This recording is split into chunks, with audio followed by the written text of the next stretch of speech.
GSL. Don't get in my way now.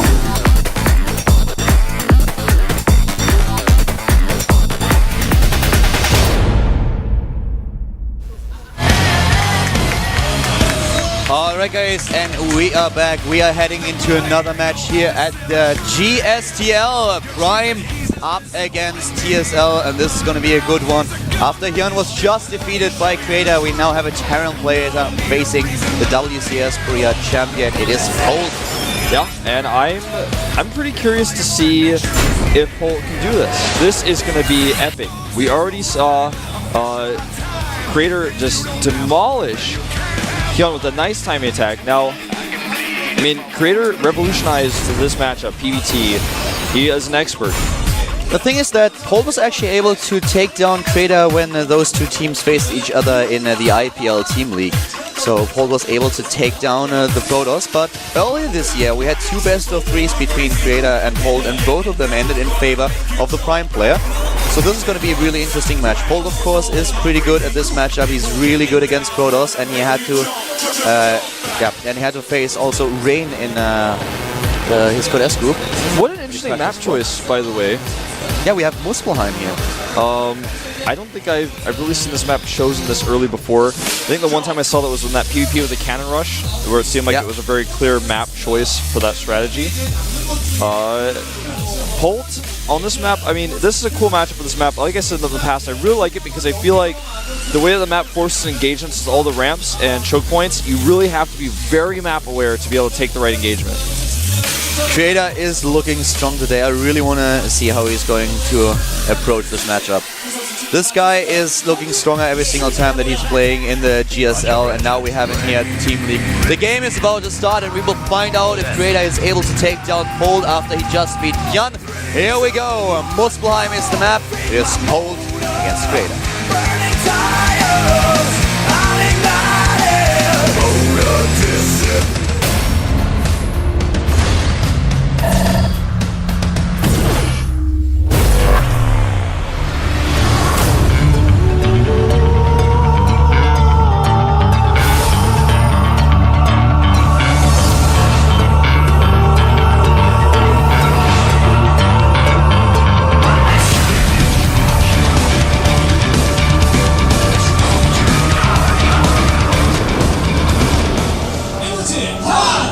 Starting to the top left of the map, in orange we have the TSL player, the Terran. It's actually the first Terran that we see today. And he's starting, not for Prime, nope, he's starting for TSL. This is... TSL Polter! Former Prime player himself. Yeah, you can see here, Super Tournament champion. Called himself Optimus back in the days. Yeah, that was kind of weird. And he was able to defeat his opponent in the IPL Team League just recently. The bottom right starts WCS champion. Starting for the Prime team is the Protoss called Creator Prime! I'm looking at his not to interrupt Creator's beautiful intro. I'm looking at this portrait of Holt on your screen there, and it looks like Harry Potter, man. yeah, we have a couple of pretty funny pictures. If you want to look up some statistics, guys, and also about the win ratios of these guys, you can check out sc2charts.net, which has also a pretty decent ranking, which is not based on ELO. I'm personally not a fan of ELO. I hate ELO for StarCraft 2. It's simple and it has its advantages, but I think that it's just too unreliable. Keller never uses the site though. He actually has everything in his head. I wish. That would be a lot though. With all the different players that we cast in the GSTL in Code A, round of 48, then also when we have the Code A qualifiers, that would be, I think, quite amazing. There's at least 200 players in total. Yeah. I think it's always good to have these databases. I think that things like this are going to get bigger and bigger, especially like, you know, right now we have all these stats in the GSL and the GSTL, but as the game goes longer and longer, as more players, you know, play consistently, there's going to be some crazy stats out there. Think about the players who have played the longest, how many games are recorded for them. It's insane. By the way, the probe is totally shut down on its scouting. Yeah. Not able to see anything, and there is gas taken. Likely going to see a factory in the next few seconds. Creator so far doesn't have a lot of scouting information. He has a really high win rate, by the way, against Terran. You mentioned earlier this is a matchup where he really shines. He was taking out a lot of players just recently. He lost to Supernova, though, in the up and down matches against a Terran player. Those Supernova he actually lost twice. This is one of the few players that he apparently could not figure out just yet, where he still struggles a little bit. On the other hand, we have Paul, the Terran opponent the Creator is facing now, has a 65% win ratio in this matchup. It's actually his best matchup, historically speaking. Lost to Rain, though, in Code S, of course. Yeah.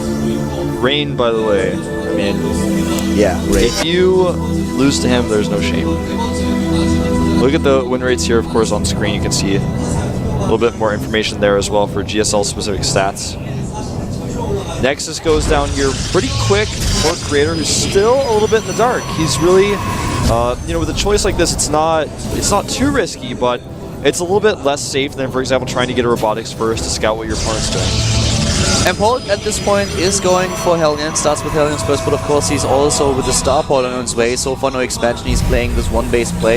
You have always the chance of using either the Medivac in order to get Hellions or Marines dropped into your opponent's base, but Paul is choosing a little bit of a different opening here. He wants to head straight into Cloaked Banshees. And this, most likely without the cloak. Yeah, very likely without cloak, but this type of style, the Hellion pressure, is becoming more and more popular right now in this matchup, and I really like to see that.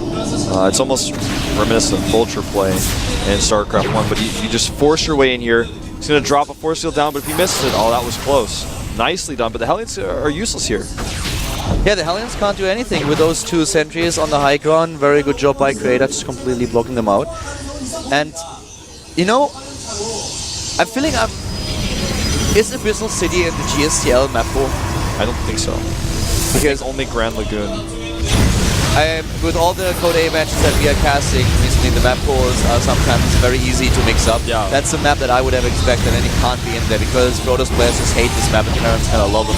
So at this point, look at this micro. Yeah, exactly. It's crazy. He didn't lose a single Hellion just yet. He even tried to tank a shot there with the probe. That was well done by both players. And Polt is continuing Hellion production. He's going up to now 8 Hellions. He's making a second Banshee. Like you said, no cloak. But this attack gets scarier and scarier. If Creator just sits back and says, well, okay, I guess he's done. He's going to make a command center. He's lifted his command center. He's landing it now. He doesn't realize that there's an impending attack because he doesn't have the watchtowers. He's just now making his first observer. This could be deadly. He's repairing the Hellions. He's probably just going to pull almost every single SCV and go for a big attack.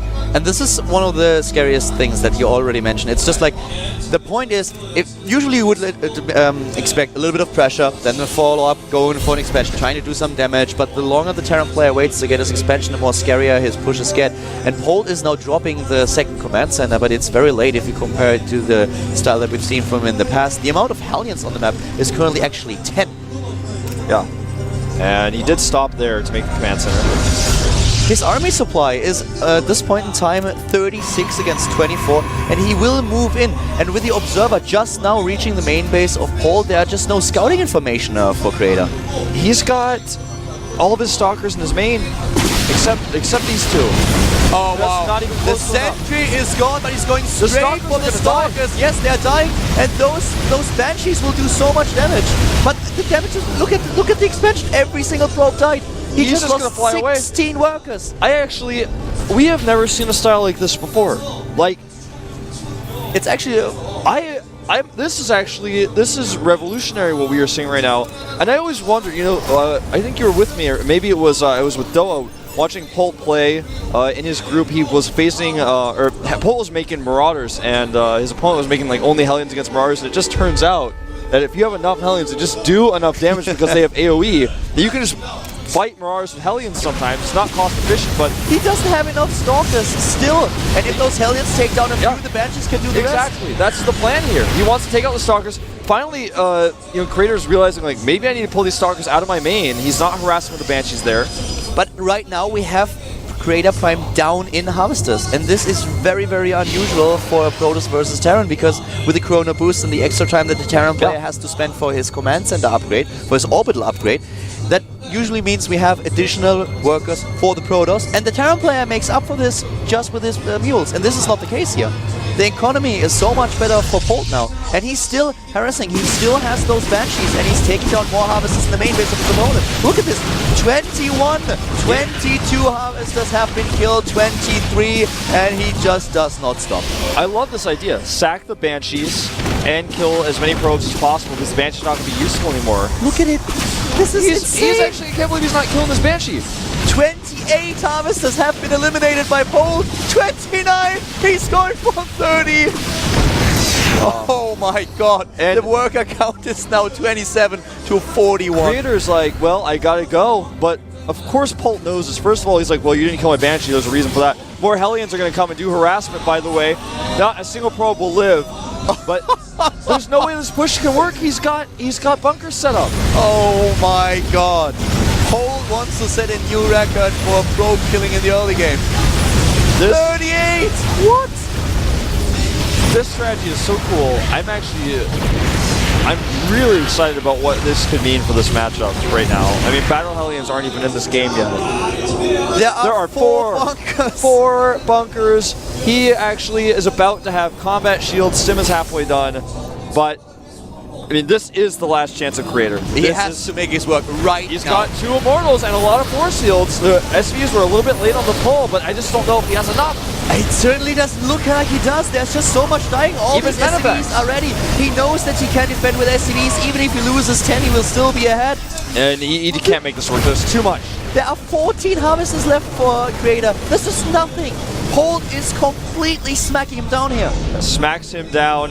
He is going to grab onto these sentries with those concussive shells. Another Immortal joins the fight. The damage output is not enough. There are just too much healing on the medevacs, too much DPS here for Creator to handle. Polt is hitting him so hard that I would not be actually surprised by Creator just trying to shield his face. Yeah. Well, this completely caught Creator off guard. I did never expect such an opening, such aggression by Polt here. With so many Hellions. GG. Polt does it again. He did it in the IPL Team League, and he does it in the GSTL. Creator, such a strong Protoss player, but in this game, he was crushed. I gotta go home and try that opening. That was actually really creative, really cool.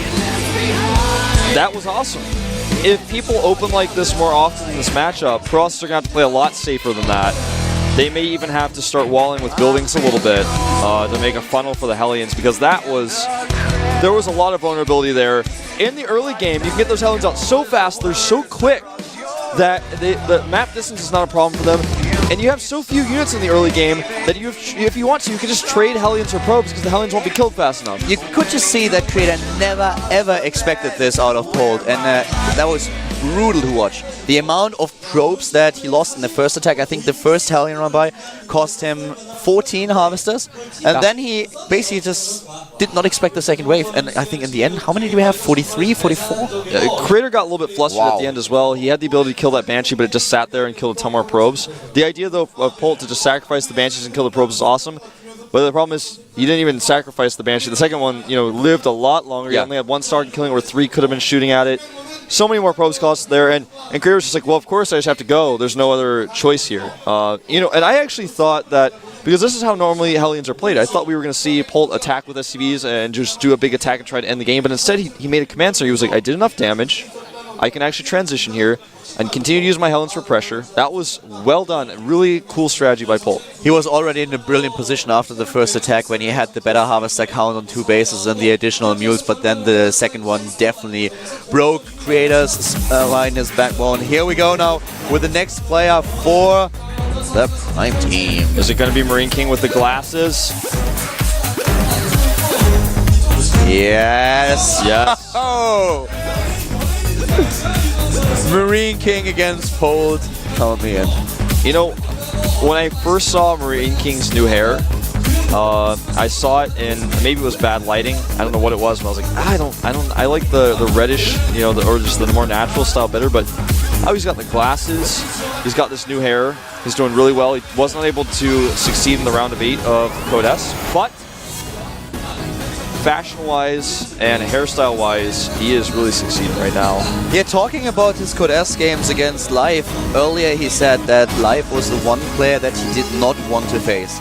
Every other player would have been fine with, but Life is just scary. And it showed. We've seen why. Marine King lost. The only one map. But now we have here the we have a Terran vs Terran here at the team league. Now Marine King, this is actually this matchup is epic. Marine King versus Pole. Do we know the map already? It's map number 151,011. A really good map for TVT actually, but Grand Lagoon is the actual map. Made by East Windy. You know, Holt and Marine King played a lot of matches, over 10 in total, over 10 maps, and Marine King so far was able to win most of these games. When it comes down to his performance against Holt, he wins roughly 70% of his matches. The last 2 best-of-5s that they played both ended with a 3-0 for Marine King. It had to be him here.